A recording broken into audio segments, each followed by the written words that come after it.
हरे कृष्णा, राधे राधे। दोस्तों, स्वागत है आपका हमारे YouTube चैनल शिखा भक्ति धारा में। आप सभी लोगों को नरक चौदस की और छोटी दीपावली की हार्दिक शुभकामनाएं। आप सभी लोगों का दिन मंगलमय हो।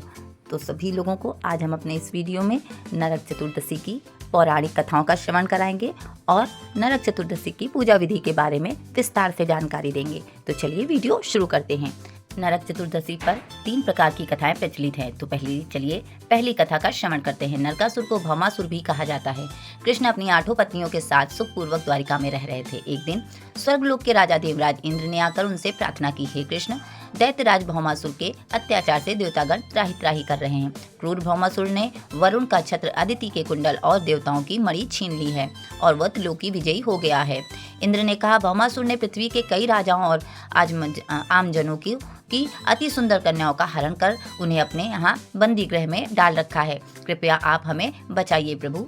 इंद्र की प्रार्थना स्वीकार करके श्री कृष्ण अपनी प्रिय पत्नी सत्यभामा को साथ लेकर गरुड़ पर सवार हो प्राग ज्योतिषपुर पहुंचे। वहां पहुंचकर भगवान कृष्ण ने अपनी पत्नी सत्यभामा की सहायता से सबसे पहले मूर दैत्य सहित मूर के 6 पुत्रों ताम, अंतरिक्ष, श्रवण, विभावसु, नभस्वान और अरुण का संहार किया।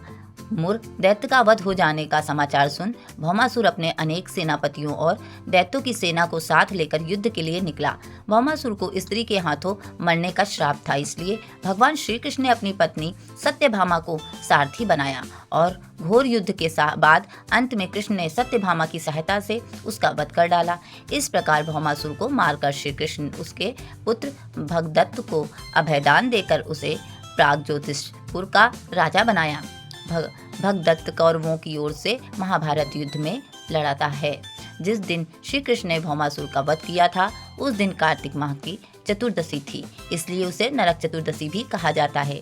इस दिन श्री कृष्ण ने भौमासुर अर्थात नरकासुर का वध किया था और उसकी कैद से लगभग 16,000 महिलाओं को मुक्त कराया था। इसी खुशी के कारण दीप जलाकर उत्सव मनाया जाता है। तो इस प्रकार प्रथम कथा पूर्ण हुई। अब दूसरी कथा। इस दिन दक्षिण भारत में वामन पूजा का भी प्रचलन है।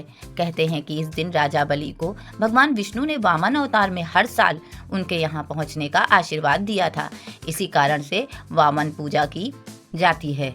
अनुसरराज बलि बोले, हे भगवान, आपने कार्तिक कृष्ण त्रयोदशी से लेकर अमावस्या की अवधि में मेरी संपूर्ण पृथ्वी नाप ली है।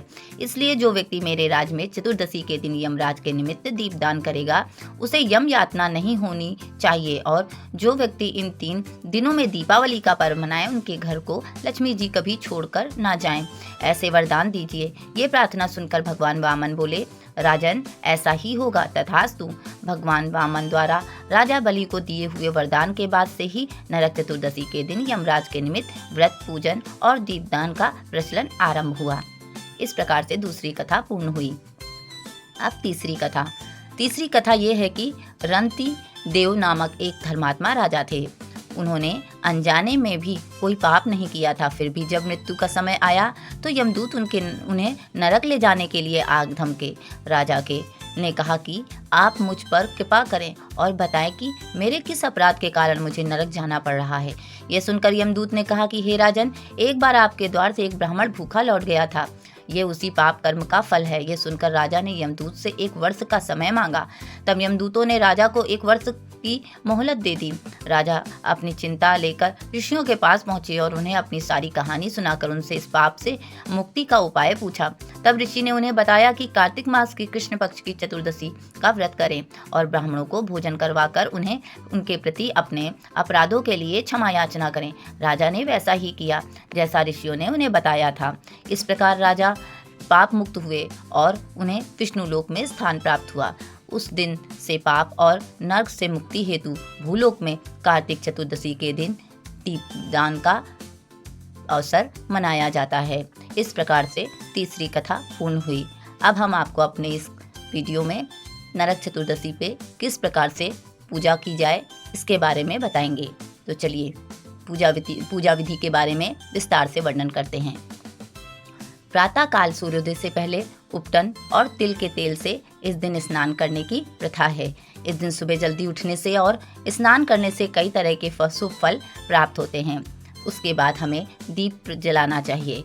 स्नान के बाद घर के मुख्य द्वार पर और अन्य स्थानों पर दीप जलाएं। ऐसा करने से नकारात्मक शक्तियों को दूर करने में आप कामयाब होते हैं। साथ ही दीप जलाने से भगवान के साथ ही आपके पितृ भी प्रसन्न होते हैं। भगवान की पूजा इस प्रकार से करनी चाहिए। पूजा स्थल पर दीप, अगरबत्ती और धूप वगैरह दिखाकर उन्हें प्रणाम करें। इसके बाद भगवान कृष्ण, माता काली और यमराज की पूजा करें।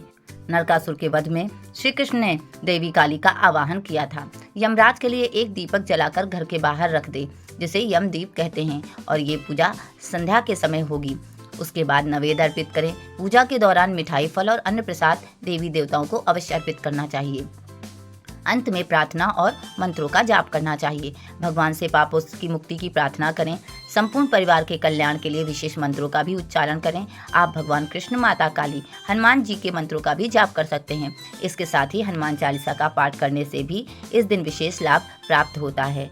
इस प्रकार से हम नरक चतुर्दशी पर पौराणिक कथा सुनने के बाद, पूजा करने के बाद भगवान से क्षमा याचना करेंगे अपनी सभी भूलों के लिए, और उनसे प्रार्थना करेंगे कि वो हमें और हमारे परिवार को सुख, समृद्धि, शांति, अच्छा स्वास्थ्य और सभी संकटों से मुक्ति दिलाएं।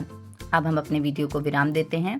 आप सभी लोगों को वीडियो में दी गई जानकारी अच्छी लगी हो, वीडियो पसंद आया हो तो प्लीज़ लाइक करें, शेयर करें व सब्सक्राइब करें। राधे राधे।